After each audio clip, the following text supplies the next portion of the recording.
30-30, 20-20, 25-25 साल से ये लोग काम करें। और मैं आपको ये बताना चाहती हूँ, अगर ये लोग डेली वेजेस डिपार्टमेंट्स में ना हो, ना हमारी बिजली चलेगी, ना हमारा पानी चलेगा, ना हमारा इरिगेशन चलेगा, ना कोई डिपार्टमेंट हमारा काम करेगा अगर ये डेली वेजेस देंगे। डेली वेजेस के बलबूते पे ही डिपार्टमेंट्स चलते हैं। तो मैं उम्मीद करती हूँ इस बिल पे सरकार जो है, सरकार की मदद भी हमें हासिल होगी। और जो बाकी जमातें हैं उसमें हमने बीजेपी को भी लेटर लिखा कि ये साझा मामला है, डेली वेजेस जम्मू में भी, कश्मीर में भी, इसमें हमारी मदद कर लीजिए। दूसरा प्रॉपर्टी राइट, जैसा कि मैं बार बार कहती हूँ, 2019 के बाद एक होड़ लगी हुई है। नौकरियों से हमारे लोगों को निकालते हैं, अगर कोई जॉब निकलती है उसमें बाहर के लोग भी इंक्लूड किए जाते हैं। इसी तरह हमारी जमीन, आप देखिए हजारों कनाल जमीन रेलवे के नाम पे, डेवलपमेंट चाहिए हमें, मगर रेलवे के नाम पे, रोड्स के नाम पे, जो रोड ऑलरेडी बने हैं दूसरा रोड बनाओ, पहला रोड बनाओ। जैसे वहाँ आपका मुगल रोड पर टनल बनाने के बजाय दूसरा रोड बनाओ। इसी तरह सैटेलाइट टाउन के नाम पे, इसी तरह जो बाहर के बड़े बड़े लोग हैं उनको इंडस्ट्री के नाम पे हमारी ज़मीन कौड़ियों के दाम इसको दी जा रही है।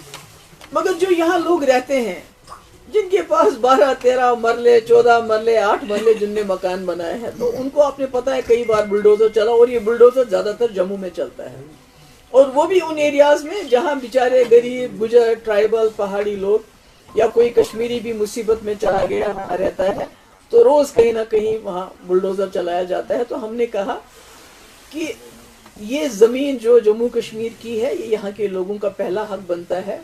जो यहाँ रहते हैं, जिन्होंने छोटा सा घर बनाया हुआ, अपना आशियाना बनाया हुआ है, उसको ये हुकूक मिलने चाहिए। कहीं ना कहीं ऐसा ना हो कि आप सारी जमीन सिक्योरिटी फोर्सेस के कैंप्स के लिए आप बहुत जमीन देते हो, सड़क के नाम पे, सैटेलाइट टाउन के नाम पे जो अभी जमीन दी जा रही है, मेरे ख्याल में 1,80,000 कनाल जमीन जा रही है वो, और उस पे भी कोई हमारा सरकार की तरफ से जवाब नहीं आई सैटेलाइट टाउन किन के लिए बनाए जा रहे हैं। तो अगर इसी तरह हमारी जमीन जाती रही और हमारे लोगों को बुलडोजर का सामना करना पड़ा छोटी छोटी जगह बचाने के लिए, तो कहीं हमारी सिचुएशन, हमारे हालात, चाहे वो जम्मू का डोगरा हो, चाहे वो कश्मीरी हो, चाहे हमारा गुजर हो, पहाड़ी हो, जो भी लोग हैं इस जद में आते हैं, हमारे हालात रोहिंग्यास जैसे ना हो जाए। तो इसलिए मेरी फिर से गुजारिश है सरकार से और उनकी जो इकाई है, उनके साथ जो उनके अलायंस पार्टनर है, और पीसी से और बीजेपी से, इसमें हमारी मदद कर लीजिए कि ये प्रॉपर्टी राइट्स उनको दिए जाएं जिनके पास इस वक्त छोटे छोटे घर हैं इसमें गवर्नमेंट लैंड। और उसके बाद ban on sale of alcohol, इसमें पब्लिक ड्रिंकिंग को बिल्कुल बंद होना चाहिए। तो आप जानते हैं कई लोग इस पे भी कहते हैं कि इन्होंने अपने टाइम में क्यों नहीं किया।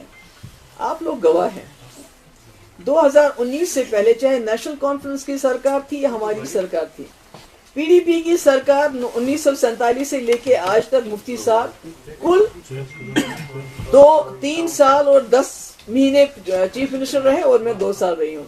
तो 6 साल में कहते हैं आपने क्यों नहीं किया। तो मैं ये कहना चाहती हूँ, आपको भी मालूम है इससे पहले 2019 से पहले 2 दुकानें कैंटोनमेंट में होता था और डलगेट में होती थी। अगर आप आज देखेंगे, आज ये बहुत बड़ी वबा है। और दूसरी जो टूरिज्म को लेके बात करते हैं कि ये टूरिज्म के लिए है, तो मैं कहना चाहती हूँ कि पूरे मुल्क के अंदर अगर कहीं टूरिस्ट सेफ है, सबसे ज्यादा टूरिस्ट जो लड़कियां, जो लेडीज, हमारी बहनें, हमारी बच्चियां अकेले ट्रैवल करती हैं, वो कश्मीर में करती हैं। वो इसलिए करती हैं कि यहाँ अभी हमारे जो समाजी, जो हमारा जो समाज में अभी कुछ हमारे कदगन लगे हैं, अभी हया है, बाप बेटे के सामने शराब नहीं पीता है, अगर अभी पीते भी हैं छुप छुप के पीते। पर जिस तरह इस शराब की दुकानों को यहाँ आम किया गया है पिछले कुछ सालों में, उससे ये एक लत बन चुकी है। अभी आप देखिए शराब के दुकानों के बाहर इतनी लाइनें होती हैं। उसके बाद मैं अभी देख रही थी एक वीडियो, कोई पकड़ के उसको घसीट रहे थे, उसको शराब पी के पता नहीं थी। तो मैं टूरिस्ट के लिए भी कह रही हूँ, खासकर हमारी जो बच्चियां बाहर से आती हैं, उनकी सबसे बड़ी सेफ्टी ये है कि जम्मू कश्मीर में अभी तक शराब कल्चर ओपन नहीं है, हो गया है पर अभी ओपन नहीं है। तो इसलिए मेरी गुजारिश है उमर साहब से भी, चलिए हमने नहीं किया, आप कर लीजिए, आप कर लीजिए। तो अगर आप करेंगे बहुत अच्छा होगा, अगर इस पर बैन लग जाए। और اس میں جو ہمارے بچے جو ڈرگ ایڈکشن ہے ہمارے بہت زیادہ ہے، اور یہ جو کمبائن ہوتا ہے دونوں تو یہ بہت خطرناک ہے. ڈرگس میں تو پولیس بہت اچھا کام کر رہی ہے اور امید کرتے ہیں ہم زیادہ کام کریں گے، مگر اس میں بھی ہم چاہتے ہیں یہ ہماری مدد کرے. اس کے علاوہ ایک بہت بدقسمتی کی بات ہے کہ جو سیکریٹریٹ اسمبلی سیکریٹریٹ وہ کہتے ہیں آپ فلانی ڈپارٹمنٹ پہ کوئی سوال ہی نہیں پوچھنا چاہتے. تو مجھے یہ بتائیے کہ جب ہم نے الیکشن کے دوران میں وعدے کیے پرزنرز کو لے کے، ابھی ہم جاننا چاہتے ہیں کتنے پرزنرز ہیں، کہاں کہاں بند ہے، کیا ہے، وہ کہتے ہیں آپ یہ سوال ہی نہیں پوچھ سکتے. تو پھر ہم کہاں جائیں؟ اگر ہم نہیں پوچھ سکتے تو کیا یہ فرض نہیں بنتا ہے اس سرکار کا کہ وہ گورنمنٹ آف انڈیا کے ساتھ ہی ٹیک اپ کرے؟ ہم نے بھی ایک جو ہے لیٹر بھیجا ہے، کمیونیکیشن بھیجا ہے، ڈی جی کو بھیجا ہے، چیف سیکرٹری کو بھیجا ہے، ہمارے وکیل جو عبد المجید ڈار صاحب ہے، سپریم کورٹ وکیل ہے خورشید عالم کی طرف سے، کہ ہمیں لسٹ بتائیے کہ ہمارے جموں کشمیر کے کتنے قیدی ہیں، کہاں کہاں ہیں، ان کے نام بتائیے، تاکہ وہ بہت غریب گھروں کے لوگ ہیں، خاص کر سری نگر میں اگر آپ دیکھیں گے ان کے پاس اتنا پیسہ بھی نہیں ہے کہ وہ ان سے ملنے جائیں.